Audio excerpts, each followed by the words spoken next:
Bonjour et bienvenue à toutes et à tous. Aujourd'hui, on va se pencher sur les documents qu'on a reçus concernant Deep Value Driller AS, plus précisément leur rapport financier du troisième trimestre 2025. Et on a aussi les commentaires de la direction avec ça. L'objectif, c'est d'essayer de voir un peu au-delà des chiffres bruts, hein, comprendre vraiment la performance récente de l'entreprise et puis les enjeux stratégiques qui se dessinent, surtout autour de leur navire principal et de ce fameux contrat à Saipem. Ce rapport, il nous donne une photo à un instant T, fin septembre.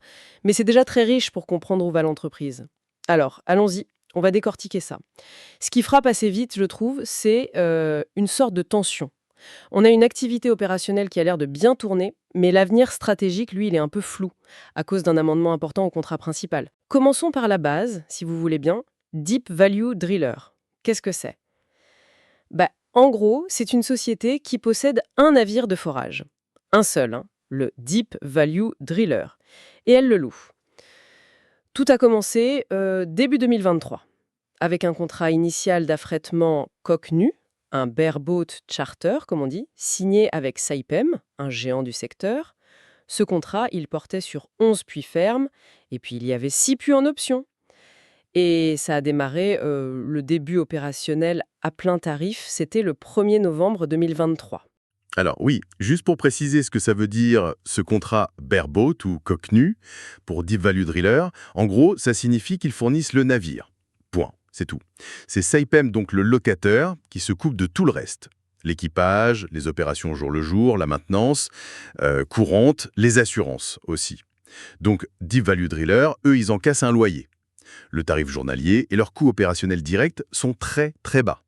C'est un modèle assez simple, sur le papier en tout cas.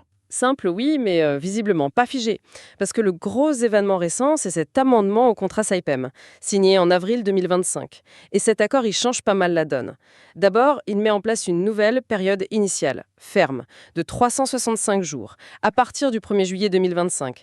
D'après le rapport, ça ajoute entre 54 et 55 millions de dollars au carnet de commandes. Ouais, c'est une estimation, bien sûr. Ça suppose que le navire tourne sans arrêt, sans période creuse ou sans tarif réduit, quoi. Exact. Mais bon, ça donne quand même une belle visibilité sur le revenu à court terme. Mais, et c'est là que ça devient crucial, cet amendement, il donne des options énormes à Saipem. Ils ont jusqu'à fin 2025, donc c'est bientôt, pour décider de deux choses. D'abord, est-ce qu'ils prolongent le contrat pour 365 jours de plus? C'est la seconde période. Et deuxièmement, et ça c'est majeur, est-ce qu'ils achètent le navire Carrément. pour 300 millions de dollars? Saipem a la main sur l'avenir de cet actif, finalement. Pour Deep Value Driller, bien sûr, c'est une garantie de revenus à court terme. C'est substantiel, hein, les 55 millions. Mais après mi-2025, c'est le grand point d'interrogation. Tout dépend de ce que décide Saipem. Et cette option d'achat à 300 millions, elle est vraiment structurante. Pour Deep Value Driller, ça pourrait être une très belle sortie, financièrement parlant. Mais ça veut aussi dire perdre leur unique outil de production, quoi. Et pour Saipem, c'est une flexibilité incroyable. Ils peuvent soit continuer à louer, si ça les arrange, soit intégrer le navire à leur flotte si ça devient stratégique pour eux. Donc oui, la fin de l'année 2025, ça va être un moment clé pour Deep Value Driller. Vraiment charnière. Absolument. Un vrai carrefour stratégique, comme vous dites. Et pendant que cette décision est en attente, eh bien le navire, lui, il bouge. Le rapport nous dit qu'il a quitté le Ghana le 6 octobre 2025. Et il est parti où? En Indonésie, pour un nouveau contrat. 105 jours fermes, avec une option pour un puits en plus, estimée à 90 jours environ. Le démarrage là-bas est prévu pour début décembre 2025. Et petit détail intéressant, il y a une escale technique prévue en Malaisie pour faire des mises à niveau nécessaires pour ce contrat en Indonésie. Et, et c'est Saipem qui paye pour ces travaux. Alors évidemment, ce déménagement, ça a un coût immédiat. Le tarif journalier, il est réduit à 75 000 dollars par jour, pendant 30 jours après le départ du Ghana. Après cette période de transit et de préparation, le tarif normal reprend. Oui, cette réduction pendant le transit, ça c'est assez classique, hein. Le fait que ce soit limité à 30 jours, c'est un cadre. C'est normal. Ce qui est peut-être plus notable, c'est que Saipem prenne en charge les coûts de la mise à niveau. Bon, d'un côté, ça montre qu'ils ont besoin du navire pour le contrat suivant, c'est logique. Mais on peut aussi se dire, est-ce qu'ils ne veulent pas s'assurer que l'actif est en parfait état? Peut-être justement en vue de l'option d'achat. C'est une hypothèse, hein. Ah, bien vu. Disons que ça renforce l'idée que Saipem est en train d'évaluer très sérieusement ses options pour ce navire. C'est une bonne remarque, ouais. Bon, avant qu'on plonge vraiment dans les chiffres financiers, juste un mot. La politique de distribution aux actionnaires, elle ne change pas. Ils ont distribué 2,15 couronnes norvégiennes par action depuis le début de l'année. Faut garder ça en tête pour l'analyse des flux de trésorerie tout à l'heure. D'accord. Alors justement, comment est-ce que toute cette activité opérationnelle, le contrat modifié, le transit, les options en suspens, comment tout ça se traduit dans les comptes? Dans la santé financière de Deep Value Driller? Voyons si les chiffres du T3 2025 confirment cette image d'une machine qui tourne bien mais avec un avenir un peu incertain. Alors, si on regarde la rentabilité, sur les 9 premiers mois de l'année, donc YTD comme on dit, le tableau est plutôt bon. Le bénéfice net YTD 2025, il atteint 20,2 millions de dollars, alors qu'on était à 16,7 millions sur la même période en 2024. Donc, c'est une belle progression. Et l'EBITDA, le résultat avant intérêt, impôts, amortissement, tout ça, il suit la même courbe. Il monte à 41,2 millions YTD 2025 contre 38,1 millions YTD 2024. Ça suggère que le cœur de métier, la location du navire avec Saipem, a bien fonctionné sur la majorité de l'année. Le modèle Barbotte, il a l'air efficace en termes de marge brute. Oui, mais on voit quand même une petite baisse sur le troisième trimestre tout seul, hein. Le revenu total du trimestre, il est un peu plus bas. 13,8 millions contre 14,4 millions au T3 2024. Est-ce qu'on voit déjà l'effet du transit du navire qui a commencé tout à la fin du trimestre? C'est possible. Le rapport ne donne pas le détail exact de cette petite baisse de revenus trimestriels. Mais oui, le début du transit fin septembre, avec la baisse de tarifs qui va avec, ça pourrait expliquer une petite partie. Mais bon, l'histoire principale sur 9 mois, ça reste quand même une amélioration de la profitabilité, nette et brute, par rapport à 2024. D'accord. Donc les profits sont en hausse sur l'année. Est-ce que ça veut dire que le bilan s'est renforcé? Est-ce que l'entreprise a mis de l'argent de côté, par exemple? Ah, c'est là que ça devient un peu plus nuancé. Si on compare le bilan au 30 septembre 2025 avec celui de fin 2024, eh bien, les actifs totaux, en fait, ils ont diminué. On passe de 133 à 117 millions de dollars. Mais attention, hein, ça ne veut pas dire que l'entreprise s'est appauvrie. La note 2 nous explique que ça vient surtout de la valeur comptable du navire. Les immobilisations corporelles. La valeur comptable passe de 108 à 95 millions. C'est juste l'effet normal de l'amortissement. Un gros actif comme ça s'amortit comptablement chaque année. Ok, l'amortissement du navire. Par contre, si on regarde les capitaux propres, ça c'est la valeur nette pour les actionnaires, eux, ils ont un peu augmenté, de 6,9 à 9,7 millions de dollars. Ça peut sembler bizarre parce qu'on a dit qu'ils avaient distribué 18,5 millions aux actionnaires sur la période, via la prime d'émission. Oui, c'est vrai. Mais la clé, c'est ce que dit la note 4.2. Le bénéfice net généré, les 20,2 millions, il a été plus important que cette distribution. Donc, ça a permis de couvrir la sortie d'argent et de réduire un peu les pertes accumulées des années précédentes. Il y a aussi eu un petit effet positif lié à l'exercice de warrants, plus 1,1 million. D'accord, je vois. Et du côté des dettes, les passifs, on voit une baisse globale, de 126 à 107 millions de dollars. Ça, c'est surtout dû au remboursement d'une partie de la dette financière à long terme. Elle est passée de 118 à 105,5 millions. La note 3 nous rappelle qu'ils avaient augmenté et étendu une facilité de crédit en 2024. Donc la baisse actuelle, c'est simplement les remboursements prévus qui ont été faits. D'accord. Donc, un bilan un peu contrasté, on peut dire. L'actif principal qui s'amortit comptablement, la dette qui baisse grâce au remboursement et les fonds propres qui montent un tout petit peu parce que les profits couvrent les distributions. Mais la vraie dynamique financière, souvent, c'est le cash flow qui la montre, non? Ou est-ce que l'argent a vraiment bougé pendant ces 9 mois? Exactement. Et là, l'image est très très parlante.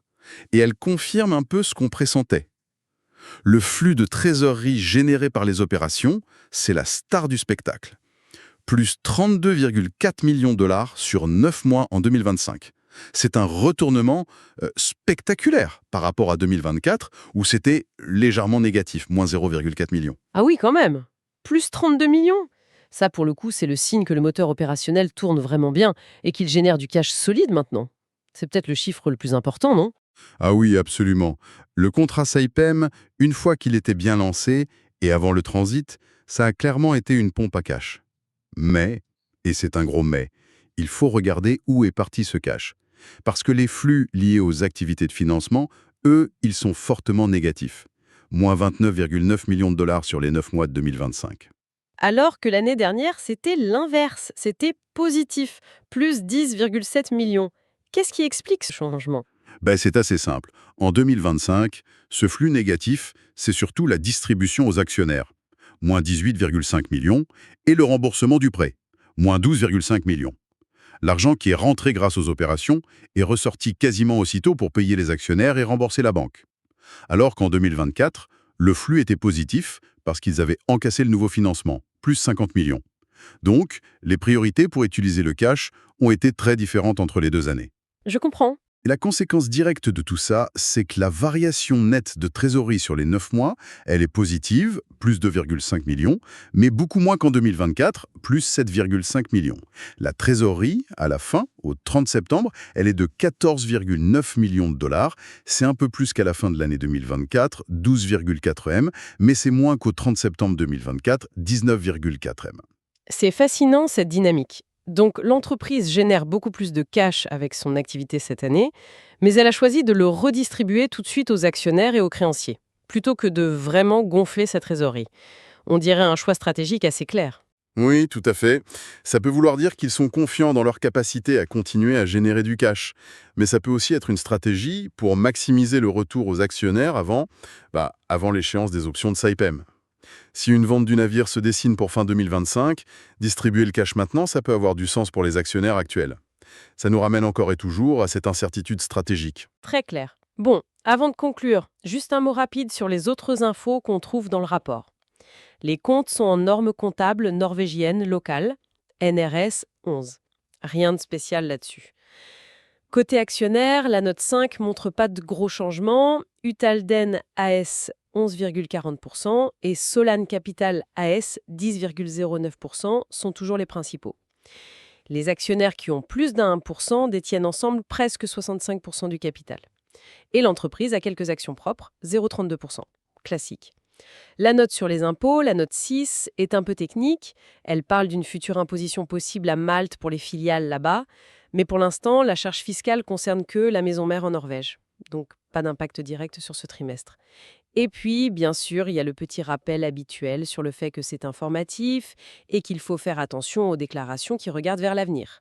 Alors, si on essaye de résumer tout ça, qu'est-ce qu'on retient? On a une entreprise avec une performance opérationnelle qui est solide en 2025. Ça se voit dans la rentabilité qui s'améliore sur 9 mois et surtout dans la très forte génération de cash opérationnel. Ça, c'est le point fort.